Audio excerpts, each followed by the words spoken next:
Halo Sobat Dunia Seribu Besar, semoga Sobat selalu diberi kesehatan, panjang umur, dan rizki yang melimpah, amin. Sebelum masuk ke alur ceritanya, jangan lupa dukung channel ini ya dengan klik subscribe, like, komen, dan share, terima kasih. Mari kita lanjutkan perjalanan, Jihao. Ketika suara itu datang, mata Men-Men tiba-tiba bersinar. Mata hitamnya yang indah tiba-tiba berubah menjadi sepasang batu rubi yang terbakar, menyilaukan dengan cahaya merah yang bahkan tidak bisa dilihat orang secara langsung. Seketika, ekspresi wajah lembut Men-Men sangat berubah, saat sepasang alisnya terangkat seperti dua naga banjir yang ganas dalam kegembiraan.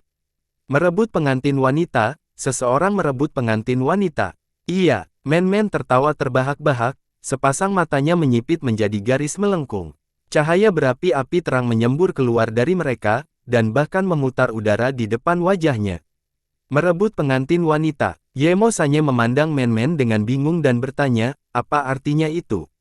Mengapa merebut pengantin wanita? Men-Men, mengapa kamu begitu bersemangat? Itu. Men-Men dengan bersemangat melemparkan tamparan lagi ke barang rampasan Yemo Sanye yang bulat dan ketat, lalu dengan cepat menggosok telapak tangannya dan mulai menjelaskan kebiasaan pernikahan aneh klan Gurun Selatan ini dengan suara rendah. Merebut pengantin wanita adalah kebiasaan pernikahan untuk semua klan Gurun Selatan. Terus terang, gadis-gadis Southern Wastelen semuanya kuat dan berotot dengan kulit berwarna gandum. Tidak banyak dari mereka yang seperti Ibu Jihao, King Fu, yang sangat langsing dan memiliki kulit seputih salju. Prajurit Gurun Selatan, terutama para elit yang kuat, mereka sederhana, lugas, dan jujur. Mereka percaya pada hukum hutan yang paling orisinal, yang paling kuat dapat memiliki tempat berburu terbaik, mangsa terbaik, dan wanita tercantik. Oleh karena itu, selama ribuan abad terakhir, kebiasaan pernikahan yang aneh muncul di antara klan Gurun Selatan, merebut pengantin wanita. Ketika seorang gadis cantik terkenal menikah, sekelompok besar prajurit elit lajang dari klannya dan klan sekitarnya akan selalu datang ke pernikahan dengan saudara laki-laki dan anggota klan mereka, dan mereka akan memukuli pengantin pria. Mereka akan menyakitinya dengan sangat parah, bahkan membuatnya tidak bisa pulih. Kemudian, prajurit elit tunggal itu akan bertarung satu sama lain, dan akhirnya, prajurit paling kuat bisa membawa pulang gadis itu, membiarkan gadis itu membawa anak-anaknya untuknya. Ini adalah versi paling primitif dan berdarah dari merebut pengantin wanita. Sekarang, merebut pengantin wanita, secara bertahap menjadi tampilan kemegahan khusus. Ketika seorang gadis dari klan besar menikah, tanpa cukup banyak pemuda lajang yang luar biasa yang datang dengan saudara laki-laki dan klan mereka untuk mencoba merebut pengantin wanita itu sendiri dan orang-orang dari klannya dan klan pengantin pria semuanya akan merasa terhina.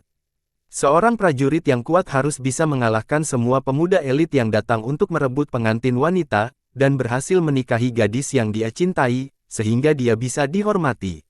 Semakin banyak orang datang untuk mencoba merebut pengantin wanita, semakin pengantin wanita bisa membuktikan keunggulannya sendiri. Semakin banyak pemuda elit, yang datang untuk merebut pengantin wanita, bisa dikalahkan oleh pengantin pria, semakin dia bisa membuktikan kekuatannya sendiri, dan kekuatan klannya.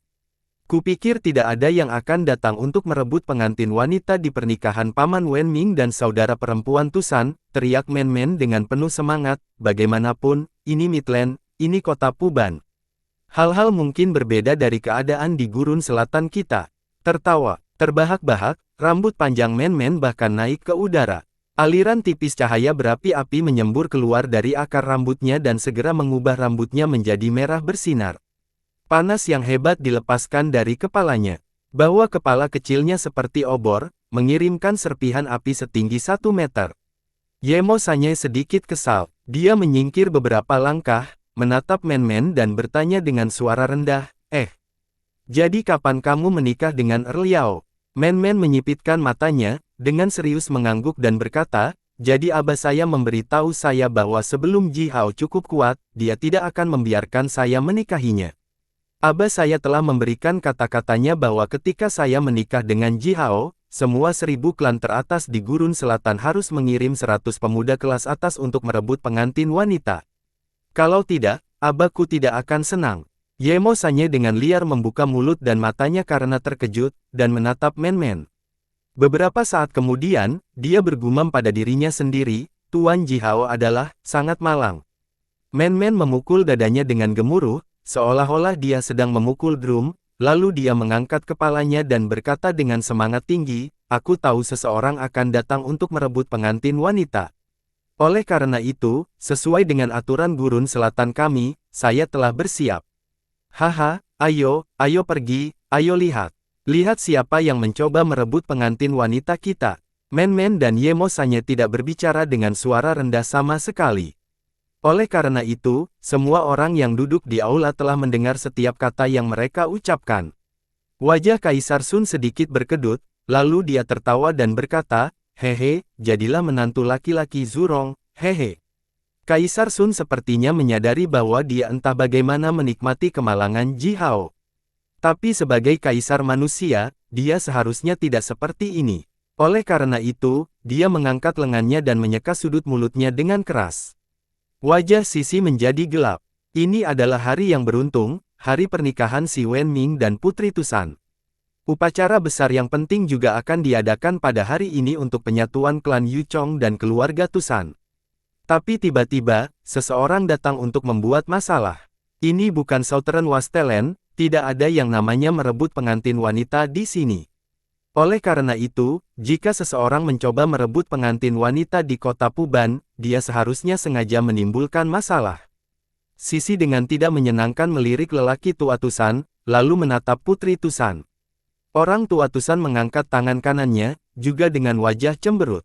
Dia perlahan meluruskan jari-jarinya, lalu memegang tangannya ke bawah, seolah-olah itu adalah pisau. Kemudian, dia berkata, "Gadis kecilku ini, dia dimanjakan sejak dia masih kecil. Puluhan pelayan mengikutinya setiap saat. Wen Ming, dia menikahimu sekarang, jadi kamu tidak bisa memanjakannya seperti yang kami lakukan. Menjaga rumah tangga, melahirkan anak, itu akan menjadi tanggung jawabnya.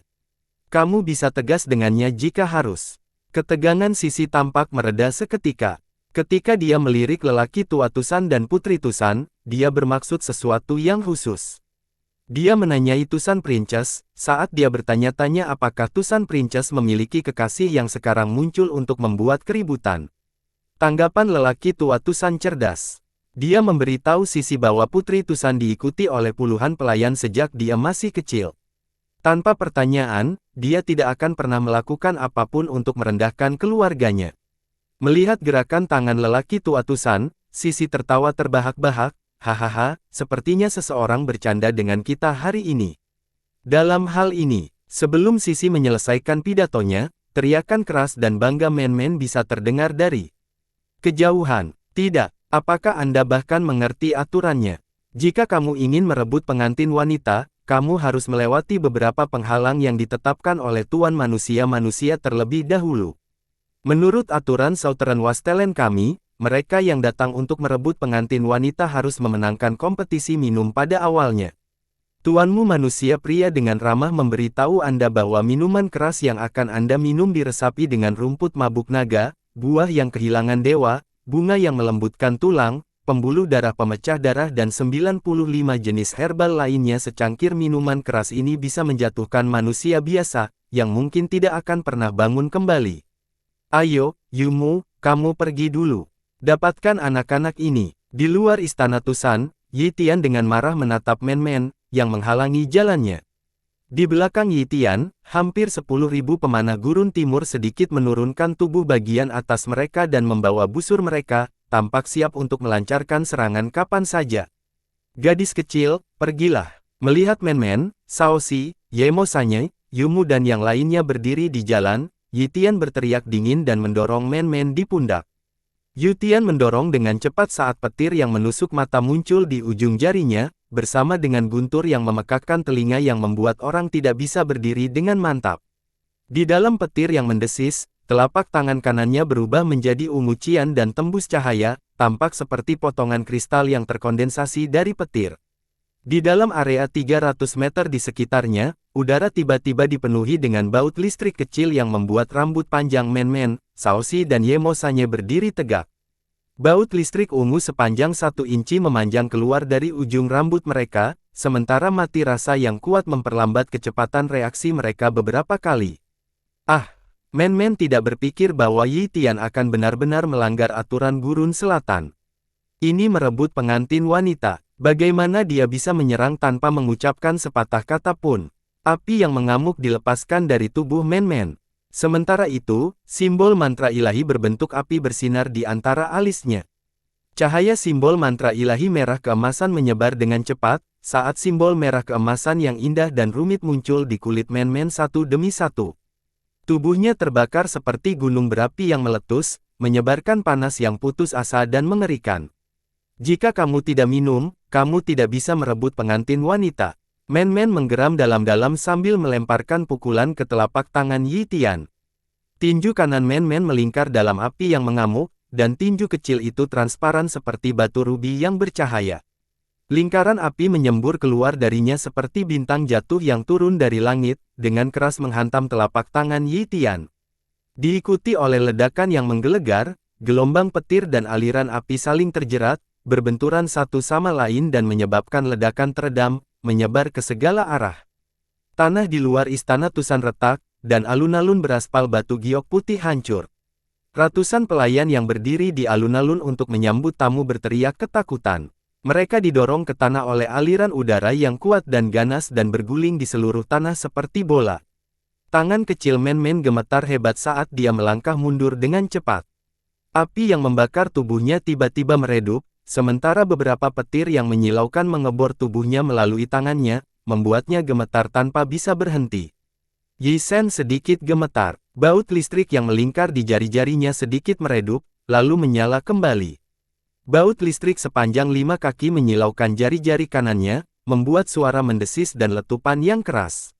Dari matanya, yang panjang dan sipit, beberapa baut listrik meledak, sementara Yi Tian menatap Men-Men dengan tatapan bengkok yang ganas dan menggeram, kesal. Sebelum Men-Men bisa menstabilkan tubuhnya sendiri, Yi Tian menamparkan lagi ke arah kepala Men-Men. Kali ini, dia tidak ingin menyakitinya. Sebaliknya, dia ingin membunuhnya. Tanpa menahan kekuatannya sama sekali, dia menamparkan telapak tangannya ke bawah. Kekuatan guntur besar yang dia lepaskan menciptakan awan gelap tebal di langit. Tiba-tiba, puluhan petir turun dari langit, menyatu dengan telapak tangannya, dan membuat gerakannya semakin efektif. Shaoxi meletakkan satu tangan di bahu Men-Men dan memegang tangan Ye Mo Sanye dengan tangan lain, lalu melintas di udara, memindahkan mereka bertiga secara diam-diam hampir 1 mil jauhnya, dari gerbang istana langsung ke pintu aula, tempat si Wenming dan yang lainnya duduk.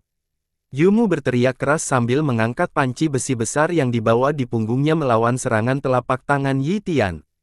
Suara mendesis yang menusuk telinga dihasilkan.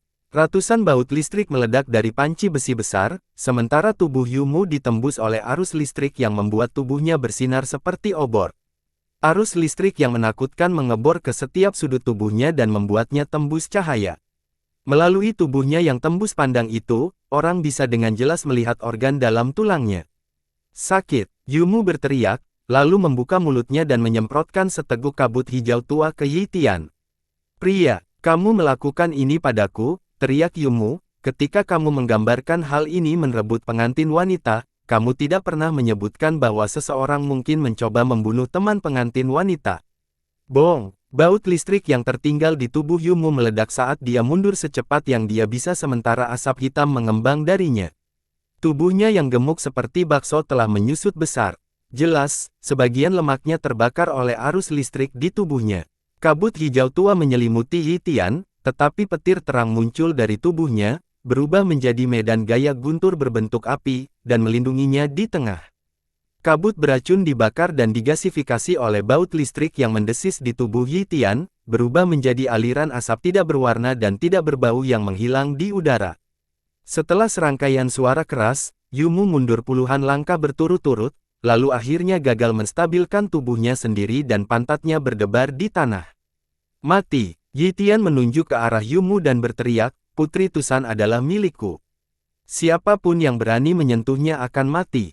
Saat dia mengarahkan jarinya, baut listrik meledak dan dengan cepat mengembun menjadi panah transparan ungu. Seiring dengan guntur yang mengguncang bumi, panah itu dilepaskan dan mencapai tempat di antara alis Yumu dalam sekejap mata, diikuti oleh suara desir melengking. Sebuah tangan pucat dan tembus pandang tiba-tiba muncul di depan mata Yumu dan menghentikan panah ini. Itu adalah Taisi, yang seperti hantu, tanpa menunjukkan tanda-tanda kehidupan, dan memiliki riak udara aneh yang terlihat samar-samar di sekitar tubuhnya.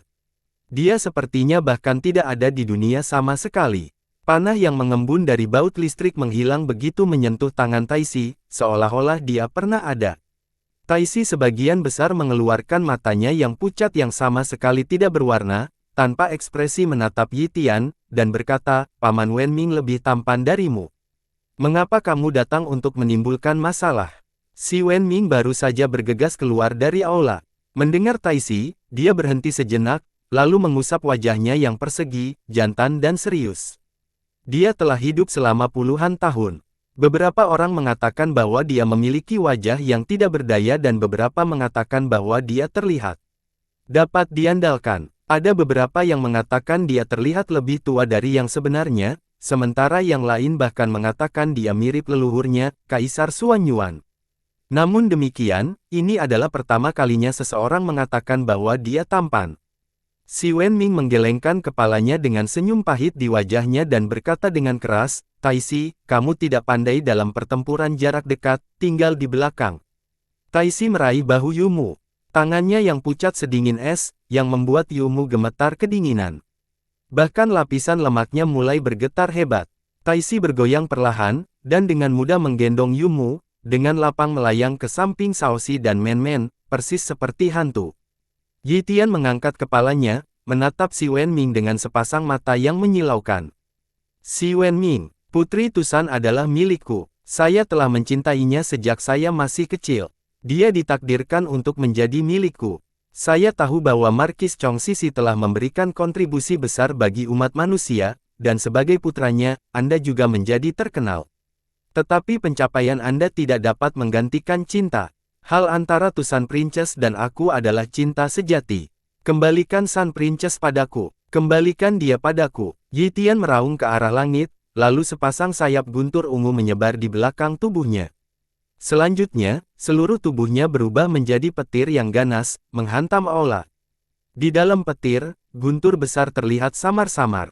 Sementara itu, Yi Tian meraung ganas, siapapun yang berani menghalangi jalanku akan mati.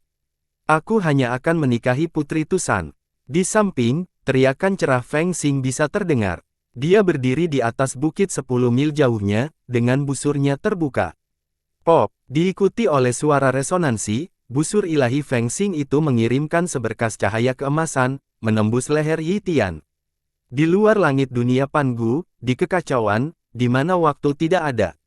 Di langit Daci, menara kecil indah yang mengambang di atas kepala pendeta Daci bersinar dengan cahaya terang, melepaskan kabut kuning dan hitam yang menyelimuti udara. Di atas kepalanya, sebuah awan melayang, di mana seorang pendeta tua, seorang pendeta parubaya dan seorang pendeta muda duduk dengan kaki bersilang. Masing-masing memiliki lingkaran cahaya di belakang kepala mereka, menerangi seluruh langit secara ajaib dan tak terlukiskan. Di bawah pengaruh kekuatan Priest Daci yang tak terukur jumlahnya, ruang dan waktu membeku sepenuhnya. Jentikan jarinya bisa sama dengan keabadian. Tubuh Ji Hao juga membeku, sama seperti ruang dan waktu di langit Daci. Hanya benih daunnya yang bergetar hebat. Pendeta Daci menatap mata Ji Hao, karena misteri tak berujung dari Dao Agung telah mengalir di antara mata yang pertama, berputar seperti dua bagian taiji. Dao pendeta Daci terlalu dalam dan misterius, sehingga Ji Hao bahkan tidak bisa menangkap bayangannya. Itu tidak seperti Dao pendeta King Wei, yang detail namun luas, seperti bunga yang tak terhitung jumlahnya yang mekar di permukaan lautan, dan hidup dan mati makhluk hidup yang tak terhitung jumlahnya yang ada di antara kelopak yang sedikit bergetar dan lembut itu. Itu tidak seperti Dao Yuyu, yang jelas, seperti petir yang menderu di awan gelap, yang bisa merobek langit dan menerangi kegelapan malam. Cahaya itu terjadi sesaat, tetapi itu bisa mencapai langsung ke kekekalan. Dao pendeta Daci tak terlukiskan. Dibandingkan dengan pendeta King Wei dan pendeta Yuyu, Ji Hao entah bagaimana merasa bahwa pendeta Daci telah melangkah ke tingkat yang lebih tinggi. Istilah yang disebut Dao kelas tak berbentuk, mungkin diciptakan untuk pendeta Daci.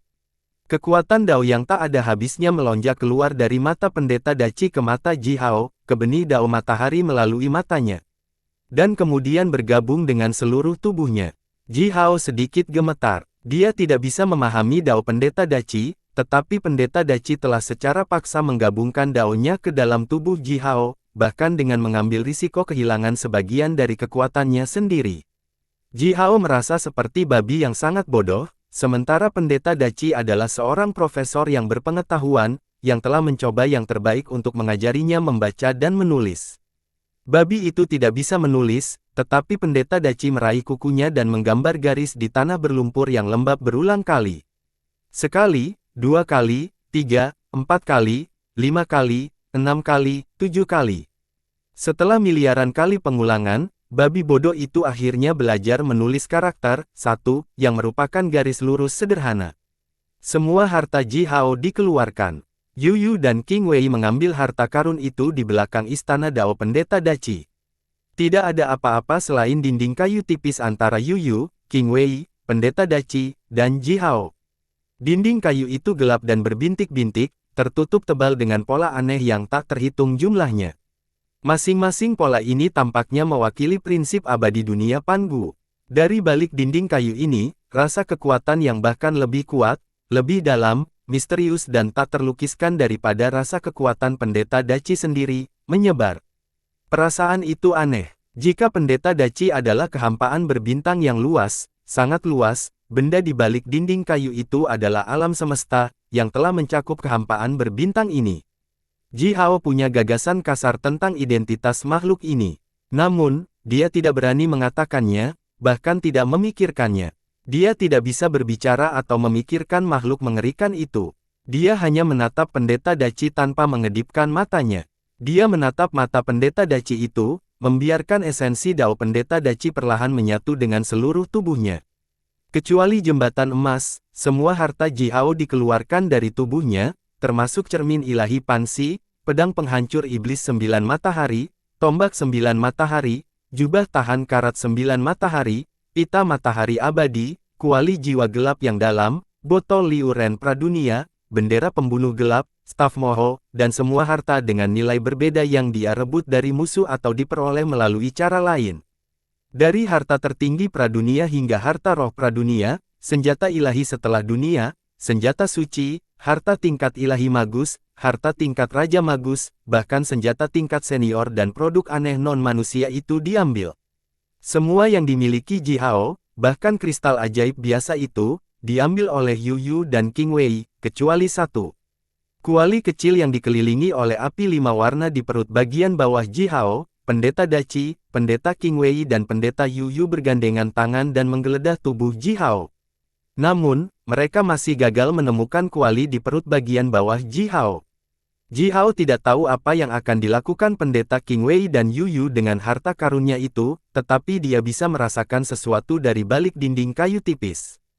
Dia merasakan getaran kekuatan yang tak terkatakan dari balik dinding itu, seolah-olah kompor alkimia raksasa ada di sana, dengan api yang mengamuk menyala di dalamnya.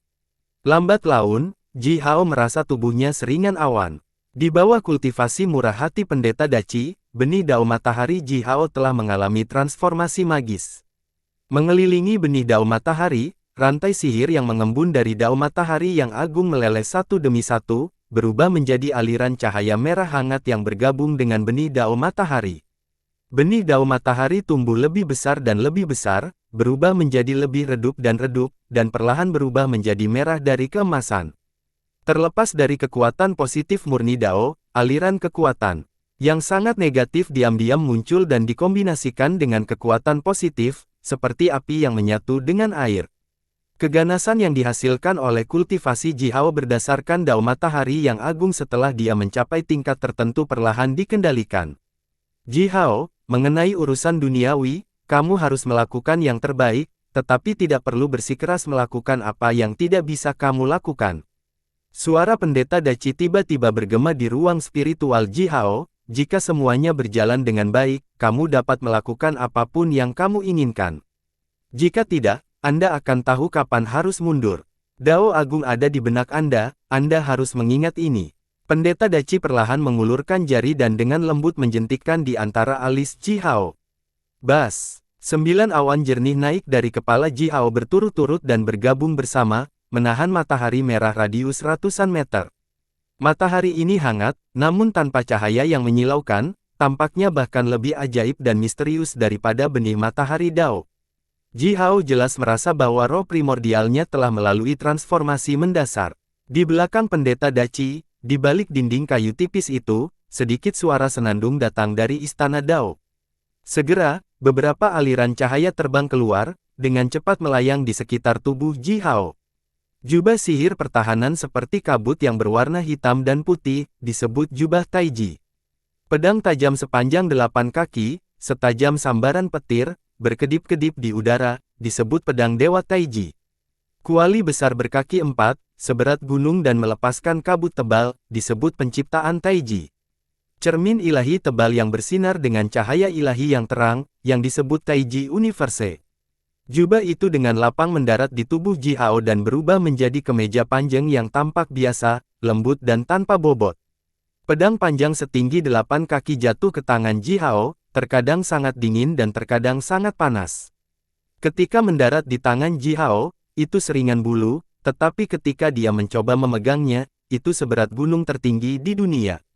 Kuali besar melayang di sisi kiri matahari merah, terus-menerus melepaskan kabut tebal, dan tampak sangat misterius. Rahasia kuali ini harus dicari tahu oleh Ji Hao sendiri. Cermin ilahi menyala, menunjukkan semua bintang, gunung, dan sungai di dunia. Ini adalah cermin ilahi Pansi tanpa pertanyaan, tetapi entah bagaimana, sekarang berkali-kali lebih kuat dari sebelumnya. Cermin ilahi Pansi mengandung 49 hambatan alami, tetapi sekarang, seperti jembatan emas, jumlah hambatan alami yang terkandung dalam cermin telah mencapai 50. Dao Agung Taiji ada di hatimu. Pergilah, bencana besar ini sebenarnya adalah kesempatan bagimu. Suara pendeta Daci, pendeta Qing Wei, dan pendeta Yu Yu dapat didengar secara bersamaan, sementara kekuatan lembut mendorong Ji Hao keluar dari langit Daci. Selama seluruh proses ini, Ji Hao merasa bahwa sepasang mata misterius telah tertuju padanya sepanjang waktu, sampai dia pergi. Begitu dia meninggalkan langit Daci, jimat giok di lengan bajunya bergetar hebat. Di luar langit dunia Pangu, tidak ada apa-apa selain bintang yang tak terhitung jumlahnya ada di kehampaan. Mereka terus bergerak di sepanjang trek asli mereka secara internal. Ji Hao menyentuh jimat giok di lengan bajunya dan terkekeh. Si Wenming akan menikah. Ini bagus. Cahaya bintang mengalir ke tubuh Ji Hao. Jubah Taiji tampak sejernih air. Di permukaannya, cahaya bintang yang tak terhitung jumlahnya berkilau sambil diam-diam diserap oleh jubah. Ji Hao tidak melemparkan sihir apapun, tetapi jubah Taiji telah secara otomatis memurnikan cahaya bintang, menciptakan untaian kabut perak, dan mengirimkannya ke tubuh Ji Hao. Dengan demikian terus meningkatkan kekuatan fisiknya, kekuatan Dao, dan kekuatan roh primordial. Ji Hao memegang pedang Dewa Taiji di tangannya. Pedang itu dingin, dan melalui ujungnya, aliran cahaya bintang diserap oleh pedang. Ji Hao dengan jelas merasakan bahwa pedang itu seperti makhluk hidup yang telah berkultivasi dan memperkuat dirinya sendiri. Kuali penciptaan Taiji dan cermin alam semesta Taiji melayang di atas kepala Ji Hao, sementara cahaya bintang berubah menjadi awan kabut besar, melayang ke kuali. Permukaan cermin tampak seperti pusaran air besar, saat berkas cahaya bintang yang terlihat mengalir dari sangat jauh untuk diserap oleh cermin. Ji Hao tidak tahu berapa banyak upaya yang dihabiskan pendeta Qing Wei dan Yu Yu, dan makhluk mengerikan yang dia rasakan namun bahkan tidak berani memikirkannya, dihabiskan untuk mengubah harta karunnya menjadi 4 karya tertinggi kelas atas ini. Ji Hao juga tidak tahu berapa biaya ini untuk Qing Wei dan Yu Yu. Pedang penghancur iblis 9 matahari, tombak 9 matahari dan harta Ji Hao lainnya memiliki kekuatan Dao matahari yang agung, dan kekuatan Dao matahari yang agung memang besar. Namun itu juga terlalu kejam dan ganas. Sebelumnya, dengan bantuan harta karun itu, Dao agung yang dikejar Ji Hao adalah ekstrim dari Dao. Tapi sekarang, harta karunnya itu dibentuk ulang, berubah menjadi 4 bagian yang dimiliki Ji Hao saat ini. Keempat harta ini memiliki kekuatan positif dan negatif, yang juga dikenal sebagai Yin dan Yang. Yin dan Yang saling mendukung, dan entah bagaimana, keempat bagian ini telah menunjukkan apa yang disebut roh Dao Agung, yang disebutkan oleh pria misterius itu sebelumnya. Suara pria misterius itu tiba-tiba datang dari ruang spiritual Ji Hao. Bukankah mereka menemukanmu? Ji Hao segera bertanya. Siapa? Daci, Qing Wei, Yu Yu, atau orang yang telah bersembunyi sepanjang waktu? Pria misterius itu tertawa gemuruh dan berkata, anak kecil, izinkan saya mengajukan pertanyaan. Bisakah manusia fana melihat hantu? Tentu saja, tidak. Ji Hao tidak tahu mengapa pria misterius itu mengajukan pertanyaan yang begitu aneh. Manusia biasa pasti tidak bisa melihat hantu apapun. Belum lagi manusia biasa, bahkan magus Pries di bawah tingkat senior tidak dapat melihat hal-hal yang disebut hantu oleh orang-orang fana, kecuali mereka mengolah diri mereka sendiri berdasarkan dao hantu yang agung. Ah, itu benar, tertawa pria misterius itu. Bagi mereka, aku hantu. Saya sudah mati. Jika manusia fana tidak bisa melihat hantu, bagaimana mungkin mereka bisa melihatku? Ji Hao sangat bingung. Orang tua ini terdengar masuk akal. Orang fana tidak bisa melihat hantu. Jika seseorang menghitung pendeta Daci dan yang lainnya sebagai orang fana, dan jika pria misterius itu berada pada level yang sama, setelah dia meninggal, sepertinya. Tapi ini tidak benar. Orang tua, Ji Hao berteriak di ruang spiritualnya, orang tua, siapa yang kamu coba bodohi di sini? Mereka, pria misterius itu terkekeh dan berkata, apa itu? Apakah saya lebih lemah dari mereka saat itu? Menghela nafas sedikit, pria misterius itu melanjutkan dengan hambar, namun, jelas bahwa kali ini, mereka telah mengalami masalah besar. Daci telah mengolah Anda secara paksa, bahkan dengan mengambil risiko kehilangan sebagian dari kultivasinya sendiri. Daci bisa dihitung sebagai orang yang paling menghormati alam, tetapi bahkan dia rela melakukan hal-hal yang bertentangan dengan alam seperti ini. Sepertinya kali ini, masalah yang mereka temui tidak kecil sama sekali. Tanpa memberi Ji Hao kesempatan untuk mengajukan pertanyaan lebih lanjut, pria misterius itu langsung mengubah topik pembicaraan. Lalu, Ji Hao tersentak kaget dan bertanya dengan suara yang dalam. Pria misterius itu memotongnya dan berkata, kamu tidak cukup memenuhi syarat untuk melangkah ke dalam itu.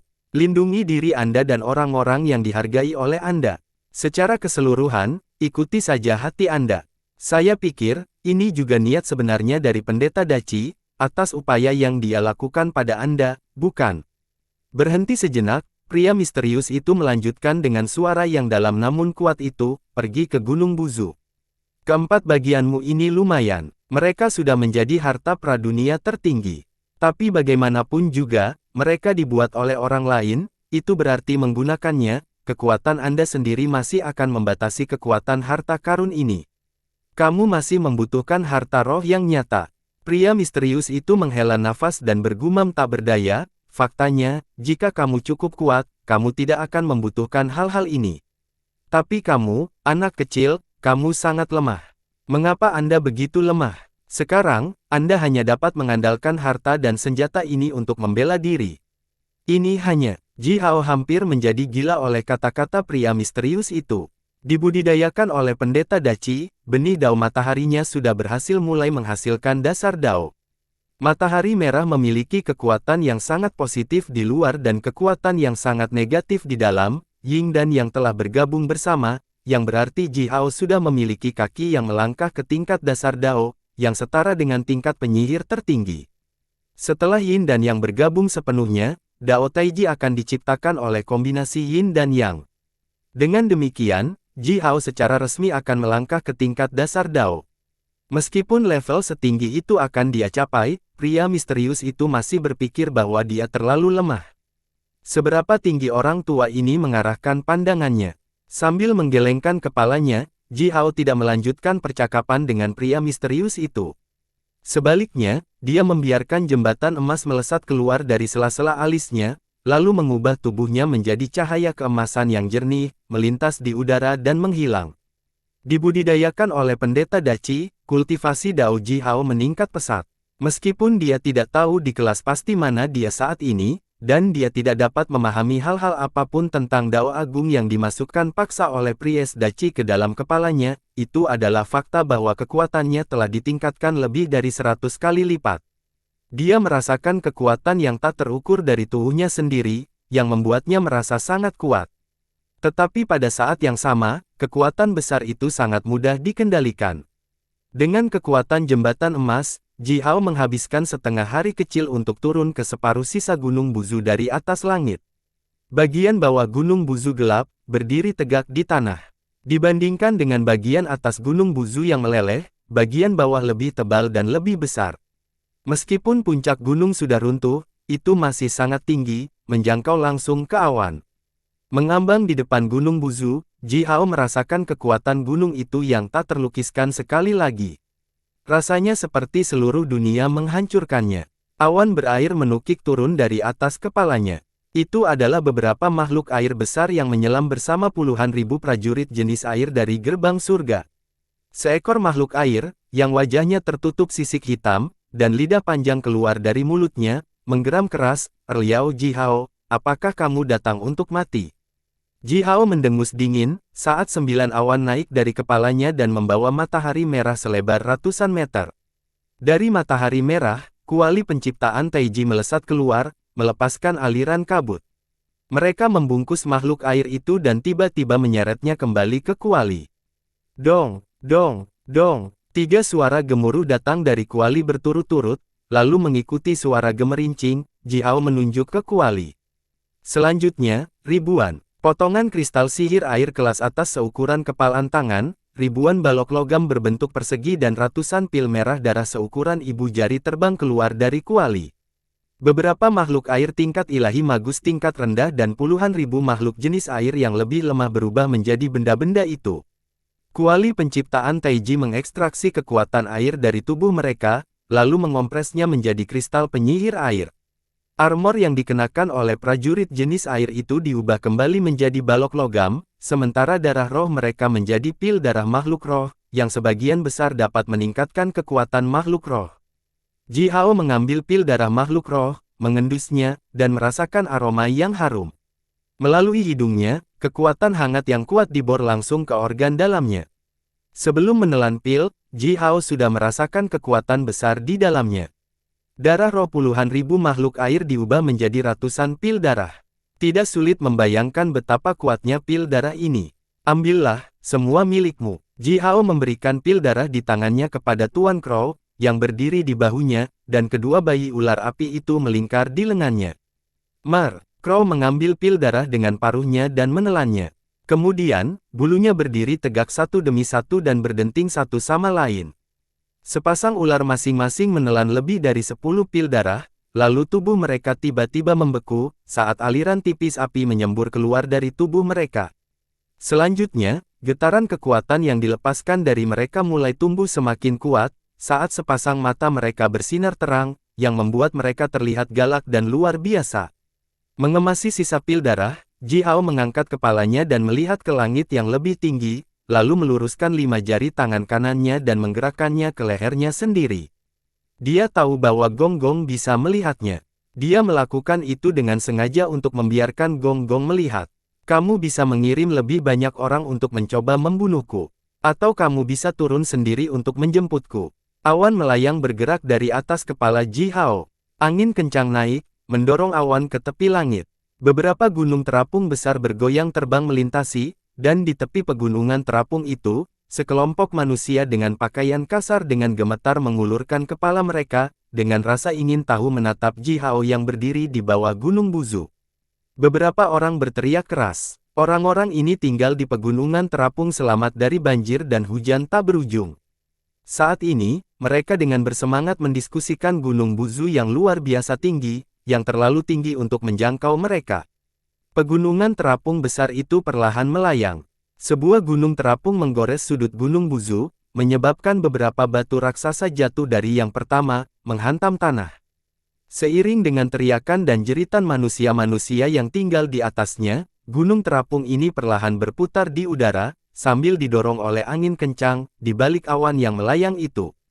Penciptaan Taiji, naik. Ji Hao menggeram panjang dan bergema. Mengikuti suaranya, kuali penciptaan Taiji naik ke langit dari atas kepalanya. Semakin tinggi kuali terbang, semakin besar jadinya. Pada saat mencapai puncak bagian bawah Gunung Buzu, bukaan kuali telah berputar puluhan juta mil dalam radius, seperti mulut luar biasa yang mengambang di atas Gunung Buzu. Orang tua, saat itu, Spiritwa, Donggong, Simu dan kedua pamanku menggabungkan kekuatan mereka, dan bahkan dengan itu, mereka hanya berhasil merebut bagian atas Gunung Buzu. Ji Hao dengan hati-hati bertanya kepada pria misterius di ruang spiritualnya, bagian atas gunung jauh lebih tipis dari bagian bawah, dan juga jauh lebih pendek. Jauh lebih pendek, jawab pria misterius itu, setengah Gunung Buzu yang runtuh hanya kurang dari 1/10 dari seluruh gunung. Gunung itu juga disebut pilar langit, dan pilar membutuhkan fondasinya. 60% Gunung Buzu terkubur di tanah Midland. Bagian yang diambil oleh pendeta King Wei hanyalah sepotong kecil. Berhenti sebentar, pria misterius itu menghela nafas dan melanjutkan, namun, pilar langit yang tidak rusak adalah yang paling sulit untuk dipindahkan, karena itu adalah inti dunia, dan didukung oleh kekuatan meridian bumi dan hukum alam yang tak terhitung jumlahnya. Sekarang pilar langit rusak, dan semua kekuatannya telah ditahan dengan sendirinya, oleh karena itu, bagian yang tersisa, sebenarnya mudah ditangani. Ji Hao tercerahkan. Dia menunjuk ke kuali penciptaan Taiji dan membiarkannya melepaskan aliran kabut tebal yang melingkar di sekitar Gunung Buzu seperti naga besar yang tak terhitung jumlahnya, dari atas ke bawah. Dalam waktu setengah jam, bagian gunung di atas tanah seluruhnya terbungkus oleh kabut. Setelah itu, kabut memecahkan bumi di sekitar gunung, dan mengebor ke tanah. Suara gemuruh bisa terdengar tanpa akhir. Ji Hao dengan khawatir bertanya kepada pria misterius itu, tidak ada hal buruk yang akan terjadi setelah saya mengambil bagian yang tersisa dari Gunung Buzu, kan? Pria misterius itu tertawa hambar dan menjawab, ini seperti mangkuk yang pecah. Ini adalah bagian yang rusak sekarang, jadi hal buruk apa yang bisa terjadi? Bagaimanapun, gunung ini berubah dari tulang belakang Pangu. 90% tulang belakang Pangu sebagai harta rohmu, itu lebih dari cukup. Ji Hao tertawa dan melemparkan pertanyaan lain, jika demikian, mengapa tidak ada yang menerimanya? Rohwa, Donggong, Simu, Pendeta Daci, Pendeta King Wei, mereka harus tahu bahwa bagian yang tersisa dari Gunung Buzu adalah harta karun sejati. Mereka mungkin terlalu malu untuk melakukannya, karena siapa mereka? Tapi bagaimana dengan Pendeta Hua dan Pendeta Mu? Keduanya bukan orang yang baik. Sepotong raksasa Gunung Buzu, itu bisa dibuat menjadi harta karun tertinggi yang tak tertandingi. Tapi mengapa mereka tidak mencoba mengambilnya? Pria misterius itu tidak mengucapkan sepatah kata pun, tidak sepatah kata pun. Di atas langit dunia Pangu, di langit Daci yang berkabut. Di dekat gerbang istana Dao Preis Daci, Pendeta Daci, Pendeta King Wei, dan Pendeta Yu Yu berdiri dalam garis lurus dengan mata mereka keluar. Melalui kekacauan yang tak terukur dan langit dunia Pangu, mereka tampak tercengang, saat mereka menyaksikan Ji Hao mengambil bagian yang tersisa dari Gunung Buzu dengan kekuatan kuali penciptaan Taiji yang baru saja dia capai. Aliran kabut ungu melingkar di atas kepala mereka, di dalamnya, sepasang mata abu-abu berkabut berkedip perlahan, juga sedikit terkejut. Sepasang mata ini memperhatikan Ji Hao. Beberapa saat kemudian, Pendeta Daci tertawa keras dan berkata, bagus. Pendeta King Wei menggosok janggutnya sendiri dan diam-diam menggelengkan kepalanya. Adapun Yu Yu, dia memegangi perutnya dengan tangannya dan tertawa terbahak-bahak. Dia bahkan menekuk tubuhnya dan menunjukkan gigi putihnya yang bersinar. Hahaha, kalian semua sangat menghargai wajahmu. Dengan alasan menyelamatkan semua makhluk hidup di dunia, Anda mengambil bagian atas Gunung Buzu, tetapi Anda tidak punya alasan untuk mengambil bagian lainnya. Murid saya adalah yang terbaik. Karena itu harta karun, ambil saja, untuk apa kamu menginginkan wajahmu? Yu Yu tertawa sangat bahagia sehingga dia bahkan mengeluarkan air liur dari sudut mulutnya saat dia berkata, lihat, lihat, ini adalah cara kultivasi alami yang sebenarnya, ini adalah hati yang sebenarnya. Sambil menggelengkan kepalanya dengan bangga, Yu Yu menyeringai dan melanjutkan, sama seperti bayi yang baru lahir, begitu melihat payudara ibunya, ia akan mencoba menggigit. Ini adalah sifat sejati, naluri sejati, dao alam yang sebenarnya. Mengapa Anda harus menahan keinginan Anda sendiri? Mengapa Anda harus berpura-pura? Muridku ini mungkin tidak memiliki spesialisasi lain, tapi hatinya yang sejati ini, itu cukup milikku. Kabut ungu di atas mereka bertiga melingkar, lalu sepasang mata abu-abu berkabut tertutup. Pemilik mata ini sepertinya tidak bisa berkata-kata. Pendeta Daci menggelengkan kepalanya dan tersenyum pahit saat dia mengangkat kepalanya. Dia melirik kabut ungu itu dan bertanya, "Sifu, kedua adik laki-laki itu?" Suara hangat, lembut namun benar-benar tanpa emosi dan hambar menjawab, "Sebelumnya, mereka turun di malam hari dan mencoba mengambil bagian yang tersisa dari Gunung Buzu. Aku memukul mereka kembali ke barat dengan petir ilahi. Dalam 3 hingga 5 tahun, mereka tidak akan keluar lagi." Pendeta Daci, Pendeta King Wei, dan Pendeta Yu Yu saling melirik dan tersenyum bersama. Di Midland, kuali penciptaan Taiji sedikit bergetar. Kemudian, setelah serangkaian suara gemuruh, bagian yang tersisa dari Gunung Buzu terbang, bagian demi bagian, dan terbang ke kuali. Di udara, angin kencang meraung sementara awan gelap berkumpul. Awan gelap tebal mengembun ke wajah Gonggong. Wajah itu memelototi Ji Hao dengan marah dengan giginya tergertak, sepertinya sedang mengatakan sesuatu. Ji Hao tidak ingin memperhatikan Gonggong. Sebaliknya, dia hanya fokus pada apa yang dia lakukan, memindahkan separuh Gunung Buzu yang terkubur ke kuali penciptaan Taiji. Di ruang spiritualnya, pria misterius itu berkata perlahan, "Ah, anak kecil, harta roh macam apa yang kamu suka? Lonceng, menara, segel ajaib, atau, apakah Anda menyukai tipe aneh lainnya? Misalnya, Anda memilih." Bersambung.